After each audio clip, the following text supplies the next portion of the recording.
All right, chapter 13 is going to be about alkenes. What we're going to start doing now, what you're going to start finding is that every chapter now for the organic part of it is going to be about a different functional group, all right, or family of compounds. So last chapter was about alkanes.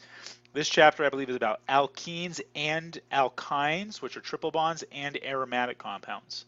All right, and the next chapter will be about a different functional group in organic chemistry, and so forth and so on, until we get through all the until we get over all the functional groups, and then we will get to the biochemistry. Okay, so this chapter, alkenes and alkynes, are two families of organic molecules that contain multiple bonds. So alkanes are single bonds, CC single bonds, or alkanes, which was last chapter. And then alkenes are C double bond C, and alkynes are C triple bond C. Okay, so that's what's meant by multiple bonds. All right, so the alkene is a double bond. This is ethylene. This is a very common organic molecule. What we're going to see is that because of the double bond, it restricts rotation. Remember the last chapter for alkanes, we were able to freely rotate around the bonds, but in this case we have restricted rotation. The structure is trigonal planar. Remember, alkanes were tetrahedral. These are trigonal planar, so all the bond angles are 120 degrees. Okay, and alkenes have the same general formula as the cycloalkenes. Remember the CnH2n. All right. So alkynes are now composed of triple bonds. This is a linear molecule. You have your two molecules, as far away from each other as possible. The general formula is 2n minus 2 because for every double bond, for every extra bond, you lose 2 hydrogens. So if you have 2, you're going to lose 4 hydrogens. All right, here's some properties. Alkenes and alkynes are very nonpolar because it's all carbons and hydrogens, so very nonpolar. Van der Waal or London dispersion forces, all right, they float on water. The physical properties are similar to alkanes, low melting points, insoluble in water. These are called unsaturated hydrocarbons because they do not contain the maximum number of carbons. All right, so if you have single bond carbons, remember we have the maximum number of hydrogens on them. All right, I'm not going to write them in, I'll just put the bonds. But imagine these are all hydrogens. Okay, let's say I have the same number of carbons, which is 6, but I have a double bond right here. Okay, well, notice I have 2 less hydrogens. I've lost these, let's put these hydrogens here. Notice these 2 hydrogens are no longer here. So I've lost 2 hydrogens. Okay, so it's unsaturated. If I were to add hydrogen and hydrogenate, which is a reaction we'll learn in this chapter, we did also last chapter, then I can saturate it with hydrogen. So that's what's meant by unsaturated. A triple bond is even more so. All right. The multiple bond is always drawn in a condensed structure. I'm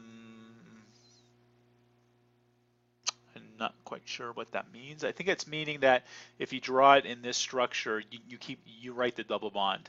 Yeah, that's what it means. It means don't draw the molecule like this.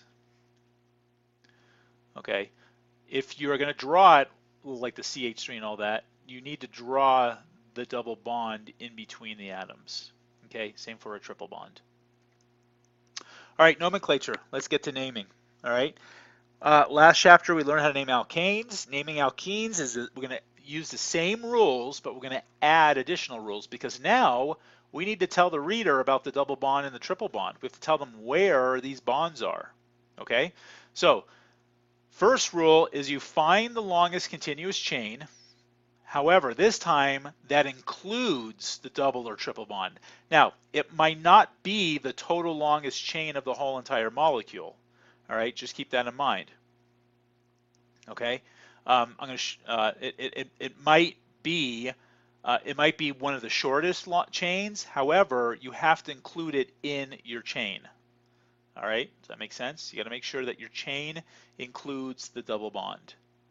All right, here I'll show you kind of an example. I'll show you what I mean here. Come on, erase. Why are we erasing? All right, we'll just keep that. Something's going on here.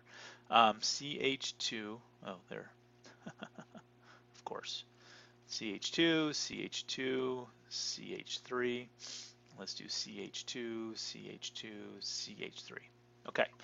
The longest continuous chain on this carbon is right here. 1, 2, 3, 4, 5, 6, 7. Correct?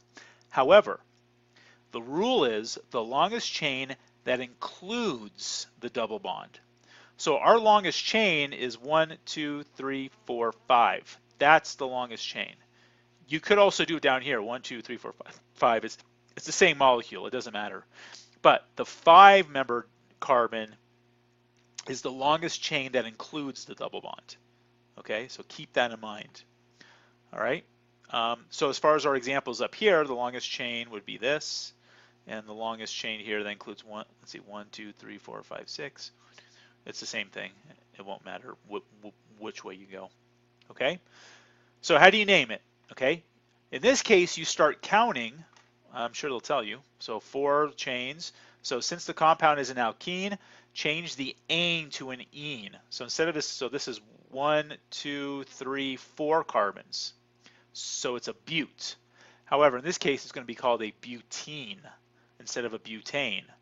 This is 1, 2, 3, 4, 5, 6. So it's a hexyne. Hexyne because it's a triple bond. Triple bonds, you use yne. Okay. So it's going to be a hexyne or a butene. Okay. So where do you start numbering? You start numbering closest to the multiple bond, not the substituent. Last chapter we did the substituent. This time it's to the double bond. Okay. So notice our substituent. So I start counting closest to the side that has my double bond. So this is carbon 1, 2, 3, 4. My multiple bond is closer to the right side, so I'm going to start counting there. 1, 2, 3, 4, 5, 6. Okay, it's not the substituent, it is the multiple bond. Okay, so the other thing is that when you do name these, all right, so this is a butene. It's not just a butene, you have to tell the reader specifically which carbon the multiple bond starts on. So this multiple bond starts on carbon 1. So this is a 1-butene. My triple bond starts on carbon 2. So this is a 2-hexyne. All right, and you'll see that once we get into the naming, but name the compound using the first number assigned to the multiple bond. Then you do the substituent, just like what we learned last time. All right, so the methyl is on carbon 3. So this is called 3-methyl 1-butene. Okay, so this is carbon 1, this is carbon 2, this is 3, this is 4. The methyl group is on carbon 3, so 3-methyl, and the double bond starts on carbon 1, so 1-butene. Okay, this is 4-ethyl 2-hexyne. This is carbon 1, carbon 2, carbon 3, carbon 4, carbon 5, carbon 6. Longest chain that includes a multiple bond. Start counting on the side closest to the multiple bond. All right, this is an ethyl group because it's 2 carbons, so it's ethyl. And in particular, it's on the 4 carbon, so 4-ethyl 2-hexyne. All right, let's, no practice yet. I thought we were getting into practice. But what happens if you have other or more than one multiple bonds? All right, in this case we have 2. So these are called dienes, and these are very common. Dienes are named by changing the ane, all right, ending of the parent alkane to a diene. That's a little weird, but that's true. All right, so this is 1, 2, 3, 4. All right, so it's butadiene. Okay, now don't you think you would also have to tell the reader where the double bonds are? Yes, you need to do that too. So if I start counting on this end, 1, 2, 3, 4, one double bond starts at 1, the other double bond starts at 3. So this will be 1, 3 butadiene. Okay, so see there's 1, 2, 3, 1, 3 butadiene. Okay, here we start numbering on the right side because it's the side closest to the double bond. Even though I have a substituent closer here, this is closer to this side. So at the 1 position, at the 4 position. So this is 5, this will be called 5-methyl. Now it is going to give me the answer, but I just want to make sure you go 5-methyl because here's the methyl group. All right, 5-methyl hyphen. This is a hexadiene, but it's a 1,4 hexadiene. Okay, 5-methyl 1,4 hexadiene. Okay, when naming cycloalkenes, let's just do it side by side. The double bond is always located between the first and the second carbon. So you don't have to number it because it's already assumed. Let me get a structure here. So here's a double bond. These carbons are 1 and 2 always. This will never be 1, this will never be 1, this will never be 1. My double bond is always carbons 1 and 2. Okay? So 1 is usually omitted, and in this case I don't have to say 1 because it's always the first carbon. And the ring is numbered, giving the first substituent the lower number. So obviously this is going to be carbon 1 and this is going to be carbon 2. All right, the other way I could have numbered it is 1, 2, but that doesn't work because I have a substituent. All right, so this is called 1-methyl. Now in this case I have to put the 1 because, well actually I technically, yes I do. All right, because the methyl group could be anywhere on my chain. It could be at the 1 position, at the 3 position, at the 4 position, at the 5 position. All right, so I need to tell the reader where the methyl is. So it's 1-methyl, and then you have cyclopentene. 1-methyl cyclopentene. There's 1 and 2, 1-methyl cyclopentene. Okay, practice problem. Let's erase this. All right, do it. Ready? 1, 2, 3, go. All right, welcome back. If that was too quick for you, put it on pause and do it. I'm going over the answer. Okay, here we have a cyclohexene, all right? So one of these is carbon 1 and carbon 2. This is going to be carbon 1 because it's the carbon that has a substituent on it.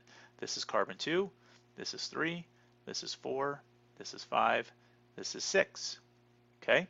So notice I have a dimethyl.